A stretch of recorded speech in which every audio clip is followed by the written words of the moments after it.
अस्सलाम वालेकुम। आज की वीडियो में आपके साथ एक ऐसे पाकिस्तानी की स्टोरी शेयर करूंगा कि जिसको सिर्फ फाइलर होने की वजह से 3 करोड़ रुपए का फायदा हुआ। ये स्टोरी हुई क्या और ये वाकया कब और कहाँ पेश आया। एक पाकिस्तानी शहरी जो एक स्मॉल बिजनेसमैन है और वो टैक्स फाइलर होता है, उसका मकसद कुछ और होता है। उसका मकसद ये था कि मुझे बैंकिंग ट्रांजैक्शन के अंदर कुछ बेनिफिट हो जाएगा। उसका जो कारोबार था वो गाड़ियों के रिलेटेड था, ताकि उसको गाड़ी के टोकन और गाड़ी नाम कराने में उसको कुछ बेनिफिट्स हो जाएंगे। हुआ कुछ यूं कि उसने एक गाड़ी परचेज कर ली अपने बुकिंग के लिए, अपने रोजगार के लिए। और उसने गाड़ी परचेज की प्राडो, 3 करोड़ की गाड़ी उसने परचेज कर, और गाड़ी को उसने अपने नाम ट्रांसफर भी करवा लिया। क्योंकि वो एक फाइलर था, उसे जब अपनी सालाना रिटर्न भरवाई तो उसमें उस गाड़ी को उसने मेंशन कर दिया। ये जो मैं वाकया आपके साथ शेयर कर रहा हूँ, इसका मैं आई विटनेस भी हूँ, क्योंकि मैं उस बंदे को भी जानता हूँ और जो उसका टैक्स कंसल्टेंट है, जो उसकी फाइलें रिटर्न करता है, मैं उसको भी जानता हूँ। उसने अपनी जो जब रिटर्न भरवाई रूटीन के मुताबिक, तो उसने उसने अपनी गाड़ी को मेंशन कर दिया। उसके बाद वो अपनी रूटीन में अपना कारोबार कर रहा था। अचानक एक दिन ऐसा होता है कि उसकी गाड़ी सिक्योरिटीज अदारों की तरफ से उठा ली जाती है। तो वो परेशानी के आलम में जब मुतलका अथॉरिटी से रिज्यू करता है, उसको ये पता चलता है कि ये जो गाड़ी उसने परचेज की थी, वो कोई हाई लेवल का कोई ऑफिसर था किसी डिपार्टमेंट में, और उस पर करप्शन की एलिगेशंस थी। और एलिगेशन ये थी कि उस जो उसने करप्शन की हुई थी, उस अमाउंट से उसने एक गाड़ी परचेज की थी। तो ये किसी नैब के केस में ये गाड़ी मतलूब थी, इसलिए इस गाड़ी को उठा लिया गया। जैसा कि मैं आपको पहले बता चुका हूं कि ये गाड़ी वो अपने नाम पे ट्रांसफर करवा चुका था, लेकिन वो एक केस में गाड़ी मतलूब थी, इसलिए उसकी गाड़ी उठा ली गई। और गाड़ी की मालियत कितनी है? 3 करोड़ रुपए। एक आम शहरी के लिए, जिसका ओढ़ना बिछोना, जिसने अपना सारा कुछ उस गाड़ी पे लगा दिया है और वहां से वो रोजगार बना रहा है, उस वक्त उसके लिए क्या सिचुएशन होगी।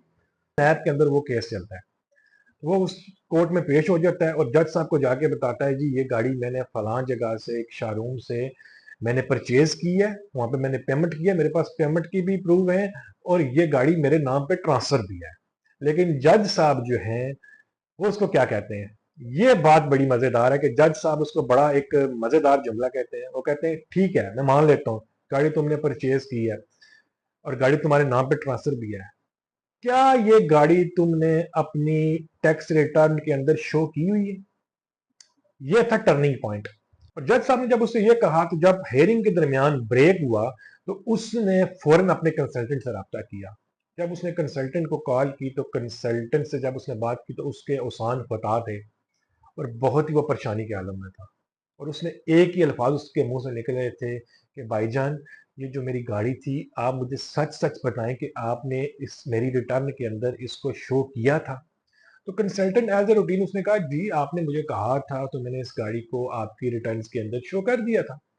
वो उससे फिर दोबारा वही सवाल करता है कि आप मुझे रियलिटी बताएं, क्या वाकई आपने शो किया था? और अगर आपने शो किया था तो ठीक है, अगर नहीं किया था तो मुझे बताएं, क्या मैं इस गाड़ी को अपनी रिटर्न में अभी से शो कर सकता हूँ, उसमें मेरे जितने भी पैसे लग जाएं या मुझे जितनी भी फीस अदा करनी पड़े। लेकिन कंसल्टेंट ने कहा, ऐसी कोई बात नहीं है, आपकी गाड़ी ऑलरेडी आपकी रिटर्न में मौजूद है। तो वो कंसल्टेंट से दरख्वास्त करता है कि क्या वो रिटर्न आप मुझे भिजवा सकते हैं। तो कंसल्टेंट के पास उसका डाटा मौजूद होता है और वो रिटर्न उसको वो शेयर कर देता है। और ब्रेक के बाद दोबारा जब हेयरिंग स्टार्ट होती है, तो वो जज साहब से जाके ये दरख्वास्त करता है कि जज साहब, मैं एक टैक्स फाइलर हूँ और मेरी गाड़ी मेरी रिटर्न में मेंशन है। जज साहब कहते हैं कि अपनी रिटर्न पेश करो। वो अपने वकील को अपनी रिटर्न देता है, और वो रिटर्न लेके जब जज साहब के पास जाता है, तो जज साहब फैसला दे देते हैं कि ये गाड़ी तुम्हारी है, और वो उस गाड़ी को रिलीज कर देते हैं। तो एक टैक्स फाइलर होने ने, जो उसने किसी और मकसद के लिए हुआ था, उसको 3 करोड़ के एक बहुत बड़े नुकसान से, जो उसकी तमाम जमा पूंजी थी, उससे उसको बचा लिया। मैं उम्मीद करता हूं कि ये वीडियो आपको अच्छी लगी होगी। यहाँ पे मैं आपको ये नहीं कहूंगा कि इस चैनल को सब्सक्राइब कर लें, लेकिन ये एक दरख्वास्त जरूर करूंगा कि इस वीडियो को ज्यादा से ज्यादा शेयर करें। इस तरह की मोटिवेशनल वीडियोस आप जब शेयर करेंगे, तो बहुत सारे पाकिस्तानी एक सिस्टम के अंदर आएंगे, जिससे उनका भी फायदा होगा और हमारे प्यारे पाकिस्तान का भी फायदा होगा। इसी के साथ मुझे दें इजाजत। अल्लाह आपका हामी नासिर।